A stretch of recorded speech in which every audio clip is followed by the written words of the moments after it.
In this week's episode, could the Steam Deck be getting an upgrade? Plus, could one of the PlayStation 5's most anticipated titles be cancelled? I'm Barry.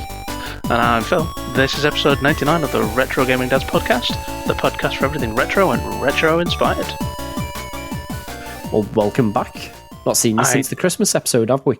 I know. Well, Anthony's not here again, is he? So you know. No, he's off on his holidays again. I will apologise now. I am ill.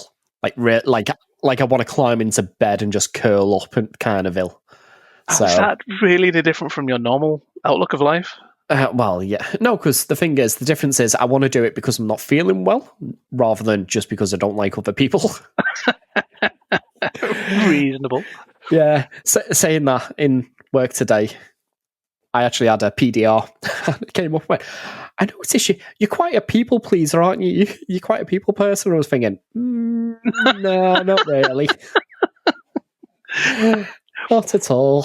I could never describe you as a people person. No, that's definitely not something you could describe me as. No, not at all. Right, as we traditionally do at the start of the episode, just to pad it out a little bit, what games have you been playing? Mostly Jedi Survivor. I know Anthony's been playing Fallen Order. That was the first one where... Yeah, Fallen Order was the first one, yeah. He's playing through that, getting ready for the sequel. Yeah, no, I've been playing through the sequel. Enjoyed it. It's good. When I say enjoyed it, I have completed it. Oh, right. Is it still very much Dark Souls-ish? Yeah, it is. I would say I enjoyed it. Everything mechanically is the first game, but better. Like, all of the stuff that was good about the first game is better. It plays phenomenally. One area where I don't feel like it's as strong, it's still good, but it's not as strong, is the actual story. Oh, right.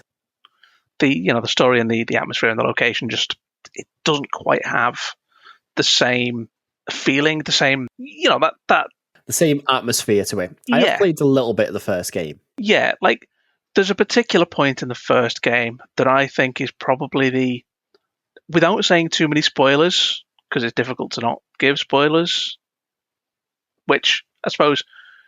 Just before you do, I'll tell you where I got up to. I'd only just got onto the first planet. Oh yeah, I'm talking about the last boss in the first one. Oh, right, fair enough. So you're definitely ahead of where you are. I'm guessing it's like Darth Vader or something. I mean, spoilers for the game. Yes, it is Darth Vader. Oh, is it? It is the last boss, and it is right, fair enough. You know when you come across Darth Vader in a game, like they did it in Force Unleashed, where you fought Darth Vader as a boss in it, and you're playing as his apprentice, and yeah, it's a good boss fight, and he's got that sort of intimidation factor. Yeah. In Fallen Order, anybody who's played it will be able to say that when you see Darth Vader and the way that he is portrayed, it is a true... He is unstoppable. You do not stand a chance. All right. Like, it's not even that you're slightly outmatched. No, you're in different leagues. To the point that your master, the person that's been training you, runs at Darth Vader and just lazily he waves his hand and she goes flying. All right. Fair enough. It is the best... Is it one of those, like, oh crap kind of moments? Yeah, exactly. But of any game that has had Darth Vader in it, Fallen Order did it the best. It just captured the pure terror that is the Dark Lord of the Sith. See, I don't play an awful lot of Star Wars games, but going back to, I think it was The Force Unleashed, is that the game where you start off playing as Darth Vader and you're fighting is it Wookiees? Yeah. And yeah, again, they're just like charging at you with those bolt caster things, and you just, as you say, just waving your hand and launching them out of the trees and everything. Yeah, Fallen Order did that particularly well. Like the actual boss fight itself is you try and fight him, you lose horribly. You try and run, and literally the last boss fight is you running away from Darth Vader as he's just launching things at you and crushing things around you. It's uniquely terrifying and well worth playing, even if just for that little bit. I did enjoy the first game up to the point where it became a little bit more open. I actually enjoyed the first part where you're on like a junk planet, aren't you? Yeah.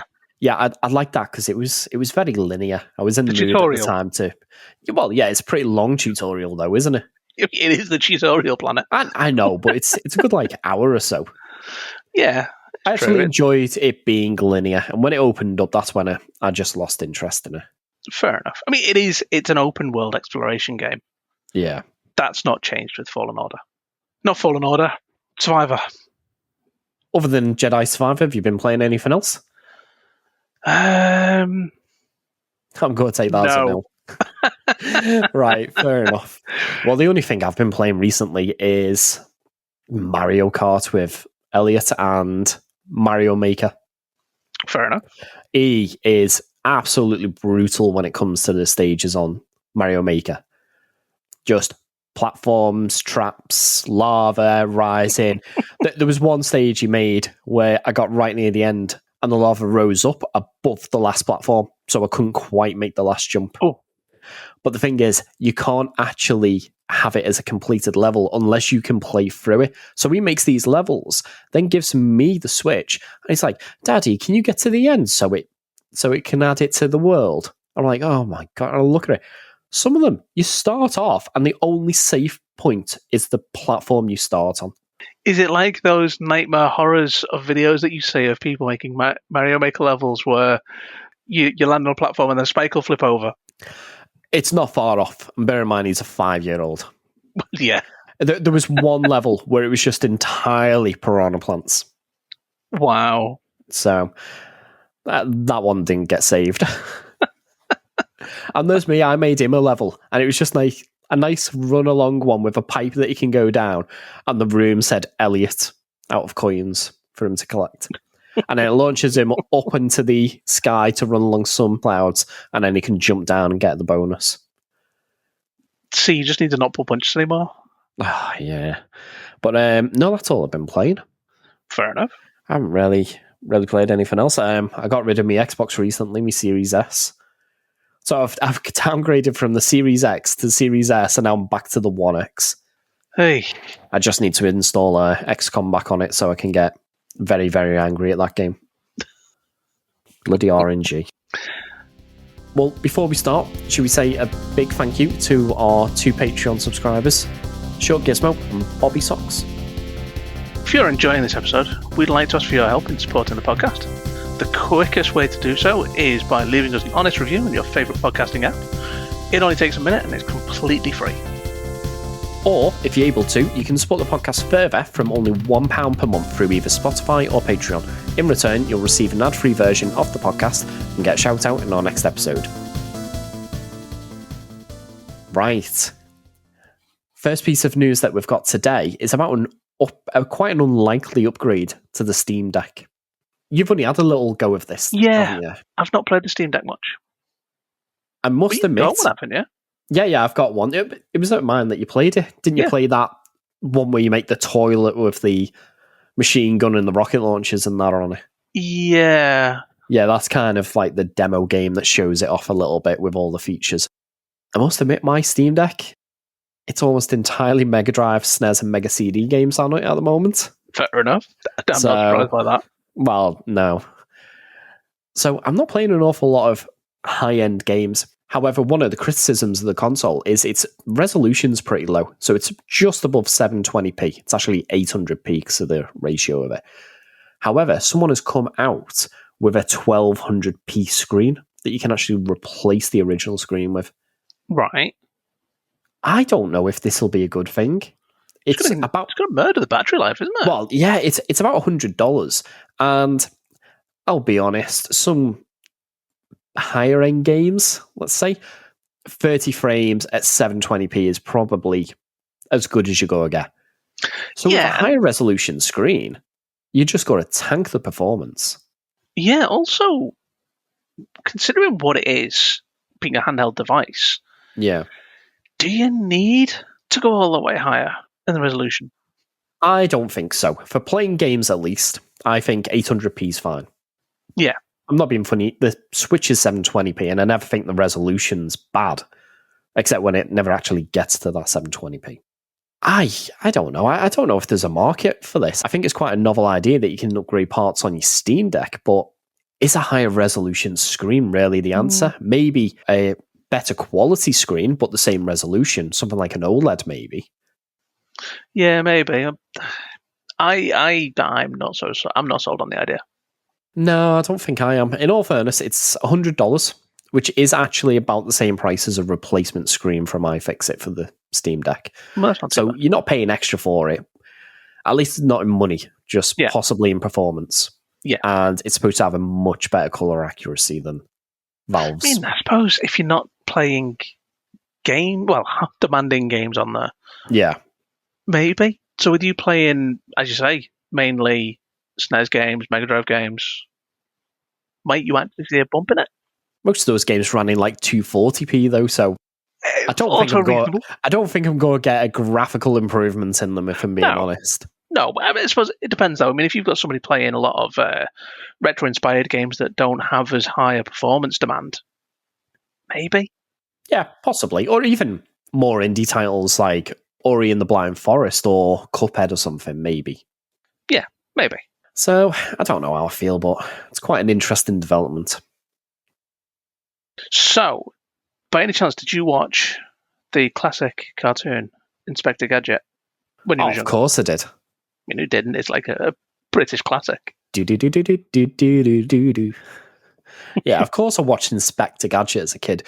When he basically like RoboCop on steroids, but he was absolutely useless. Yeah, pretty much. Where was it? Penny is it his niece or His something? niece, yeah. Yeah, and Penny the and her dog. dog.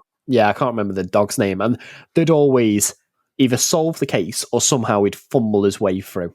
Yeah, pretty much. That was pretty much always the case. So, after some high demand, the developers are actually releasing an Xbox version of it.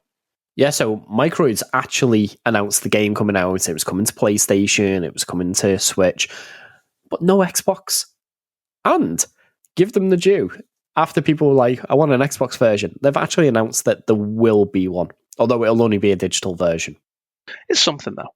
Yeah, oh yeah. I've got to admit, there's been a lot of PlayStation only or PlayStation and Switch and games just swerving the Xbox. There is. It seems to be a real issue at the moment. Yeah. Like, the one I was most gutted for was Octopath Traveler 2. Yeah, well, yeah. Get it on the PlayStation, you can get it on the Switch, but it didn't come to Xbox, which is a bit weird considering Octopath Traveler, I think it came to Game Pass as soon as it left the Switch, didn't it? Yeah, I mean, I had it on Game Pass, and that's how I played through it. Yeah, I was gutted. I didn't quite get to the end. I think I'd done like 5 out of 8 of the storylines. Didn't quite get to the end either. I don't know what it is that all these companies are just, as you say, swerving the Xbox, bringing it out on the Switch and the PlayStation 4 and 5. If I'm not being funny, if it can come to the Switch, it can come to the Xbox. Yeah, absolutely. And now I might be a million miles off with this, but my understanding is the Xbox and the PlayStation are very similar in architecture. So is it really that much more difficult to actually bring it to? I imagine not. The only thing I can really think of, although it wouldn't really matter with a game like Octopath, is with the Xbox Series S. If they're making an optimized version for Switch, but then they've got a high-end version for the PlayStation 5, if they brought it to Microsoft's Xbox, they'd have to be able to bring the high-end version because the Series X is on par, if not a bit better than the PlayStation 5. But then you've got the Series S that's this weird middle ground between the two. Yeah. I just find more and more games are actually missing the Xbox out entirely. Which is a shame. Which, while we're talking about Xbox games, we've already talked about Star Wars. You used to love Knights of the Old Republic, didn't you, on the original Xbox? Yeah. In fact, that was one of the few Star Wars games I even played. I actually played it through relatively recently, about 3 or 4 years ago, maybe. Yeah. Was that Played like the iOS version? Oh, right. No, Steam. Right. Well, there was actually a remake that was coming to PlayStation 5, and it looks like that might have actually been cancelled. Oh, that's a shame. Because that is arguably one of the best Star Wars games that was released. Yeah, the fact that they've just seemed to have quietly killed it off seems a bit odd, though. Yeah. So Deviation, the developer that Sony got in touch with to actually bring this to the PlayStation 5, they've not had a good time. Early in the month, they laid off like 90 staff. And from my understanding, they've only got about 100 odd staff anyway. So it's a significant portion of the workforce. Maybe that's why then. Nothing's been said about it. They haven't announced that it has been cancelled. Now, there is actually a PlayStation showcase that's on at the moment. Yeah. So perhaps we might be surprised and it might get announced there, but I very much doubt it. Me too, but we can hope. We can hope. Though, speaking of the PlayStation showcase, there's been some interesting things being announced there, isn't there? Well, yeah. So just before the podcast, I was actually having a quick look at a few bits. It's, as far as I'm aware, it's still going at the moment, so I haven't seen everything. But there has been a remake of Metal Gear Solid 3. Nice. And in case you want the original to go with your remake, they're releasing the Metal Gear Solid Master Collection Volume 1, which has Metal Gear Solid 1, the PS1 original, and then the 2 PS2 games, Metal Gear Solid 2, Sons of Liberty, and Metal Gear Solid 3, Snake Eater. Wait, this is good, because I remember I had the Master Collection on the Xbox 360. Yeah, it was the second and third game, that one was. It was the second and third, and Peace Walker. Oh, the PlayStation one. Yeah, the PlayStation Portable one. PSP, yeah. Yep. It was a good collection. I enjoyed it. So it'd be nice to see. Again, shame it's only going on the PlayStation 5. Well, yeah, I assume this is going to be a PS5 exclusive. But the thing with Sony is all of their trailers will only ever say PlayStation. So half of the games might come out on Xbox and Switch, but they'll never actually put their logos on the trailer. True. That is very, very true. Though it'll be nice to see that coming out again. I mean, I enjoyed that one. And yeah, they're good games. And I don't think I've really got to... No, I did get to play through 3. What have I had about? It's 4 that I ever got to really play through. So 4 is actually the only one that I've ever completed. Interesting. With the exception of Ground Zeroes, but you could complete that in like 10 minutes, couldn't you, if you wanted to? Yeah, that wasn't a big in-depth game, was it? No, that, as you say, it was more like a tech demo. Yeah. Or a cash grab, depending on which way you look at it. With Metal Gear Solid 4, though, I had it on the PS3, and at the time, I was living in a house with someone else. They came out and they saw me watching a sequence. And they were like, "Oh, what are you playing?" I'm like, "Oh, Metal Gear Solid." I'm like, "Oh, right, okay." And they went out, met up with friends, got a coffee, went out food, went shopping, came back, and he walks in. I'm still playing it in the living room, and he goes, "Oh, are you still in the same sequence?" I'm like, "Yes, I actually am." Going off tangent here. You know I'm a fan of the Guilty Gear games. Oh, yeah, go on. Guilty Gear Strive. Yes. I was playing through what I thought was the story mode. After an hour and a half yes, of I sequence. did the exact same thing. It was like, where's the matches? Yeah, it turns out it's an 8-hour cutscene. 8 hour? 8 hours. Jeez, I give up after about 35 minutes or so. But an hour and a half I got to. I was like, there's got to... there was multiple points where it felt like, okay, this is like the perfect part for a fight to start. So I'd pick up the controller, ready to have the story fight, and then the sequence would continue, and I'd put it down again. I'm like, okay, well, this is a long-ass console. This is a long intro for a fighting game. I don't know if yours done the same as mine, but I got to the point where my controller switched off, and it brought up the pane on the Xbox going, "Oh, while you're idle, we'll show you achievements and recent news." While it's still playing in the background. But what I will say, that is an absolutely gorgeous looking game. Can you call it a game? No, did you not? No, I didn't. I played the other parts of it. Yeah. Yeah. But you know what I mean. It's a very nice looking game. It is, but the thing is how it looks like it's still 2D when it's blatantly not. Yeah. Oh yeah, no, absolutely. I was looking at it thinking, is that 3D? Was that just really good hand-drawn sprites? Yeah, it is definitely a very, very pretty game. It is. I just wish there was a bit of more of a warning of, hey, this part isn't a game, it's just a sequence. Well, yeah, because it does say that you'll get chances to save certain parts through it. Yeah. I was like, oh yeah, obviously you might play a couple of matches with one character and then it'll move on to another character. You probably get to save at that point. No, not an 8-hour long cutscene. But anyway, what a shocking. tangent that was. Yeah. Well, oddly enough, I was talking about Mortal Kombat 1 with Anthony last week, and I was saying I actually enjoy getting fighting games for the story mode. Yeah. But, yeah, I do like to have some sort of interaction in my interactive media. Yeah, ideally. Another game, though, well known for long cutscenes, the Final Fantasy games, which it looks like there's a couple been announced at the showcase as well, aren't there? Yeah, so there's actually a new trailer for Final Fantasy 16 that was shown off. Again, though, it's PlayStation exclusive. I know. It's been a bit of, I say controversy. There's been certainly a bit of complaining online that it's swerving the Xbox. It is. Every time I feel like Microsoft and the Xbox start getting a bit of parity with the Sony RPGs, like when we got Final Fantasy 13, 13-2, and Lightning Returns. And then they just drop it. We didn't get Final Fantasy, Final Fantasy 14 was the online one, wasn't it? We didn't get that. We didn't get Final Fantasy 12. We're not getting Final Fantasy 16. We're not getting Final Fantasy 7 Remake. Any of them. Yeah, I don't get it. I really don't get it. Because Square they're clearly supporting things like Game Pass.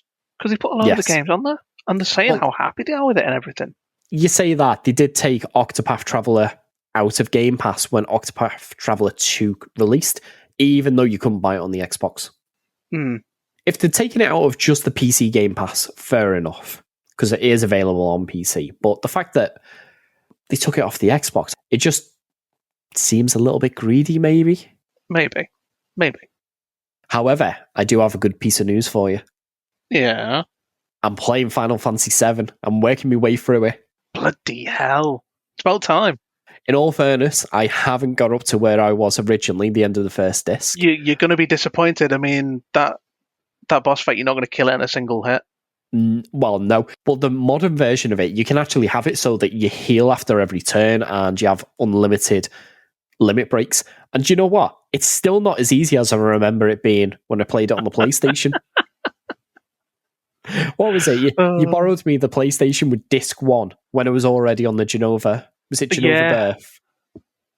And I think you had it for like you a went week. away to Blackpool or something, came back, and you're like, did you get far? I'm like, no, I'm still at the same point, because as soon as I killed the boss, it asked for disc 2. I went, I've leveled up a bit, though. And you're like, what level are you? I'm like, I'm like level 70 odd. And you're like, I'm only a couple of levels higher, and I completed the game. At that point you could definitely finish the game. Well, the point I'm at now, I've only just left Midgar. Oh, right, So I'm not too far, but I'm probably like 4 or 5 hours into the game at the moment. You say, that's about, you've literally just left the prelog area of the game, I'd say. Yeah, I vaguely remember, don't you go running around in the forest looking for Yuffie? Doesn't she appear if you go in the forest or something? Yeah. You can recruit Yuffie pretty soon after where you are. Yeah, I've been looking for her, and I think I need to go to Red. Is it Red 13? Yeah. The wolf Cosmo thing? Canyon. I think, that's it, Cosmo Canyon.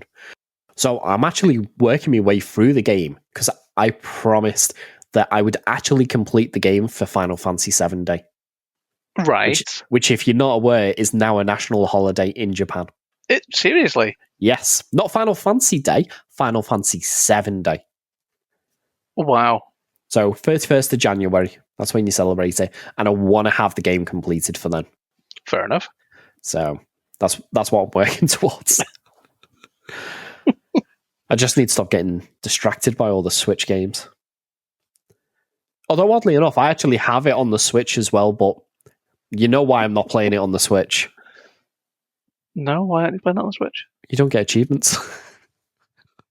Yeah, I should have really saw that one coming, shouldn't I? Yeah. I've got the double packets Final Fantasy 7 and 8 on the same cartridge. But I'm like, nope, no achievements. I'll just buy it again on the Xbox. Well, you've still got a good 40 hours left, it's fine. Which and the rest. Well, if I want to get all the achievements, I'm sure there's one for defeating all the weapons and the... Oh, yeah. And so I think the longer one's probably going to be maxing all materia or all types of materia. Oh, is that one of the achievements? I think so. I think there's achievement that you can actually miss out as well. Do you know if you... see. That's the problem. Well, I think we've come to the end of the episode. So, first of all, massive thank you for standing in for Anthony and coming in and sharing your plethora of games that you've been playing. That whole one of them. Loads of them. And I've been focused. What can I say? Focused. That I wouldn't say focused. Probably say like obsessed. Maybe. Also that. If it's Star Wars or Souls-like, I'm pretty certain that you're in for it. So if it's both, that's it. Yeah, you're not wrong. And with that, we come to the end of this week's episode. If you'd like to find out more about anything mentioned, you can view the full show notes at retrogamingdads.co.uk. We've been Retro Gaming Dads, and we'll see you next time.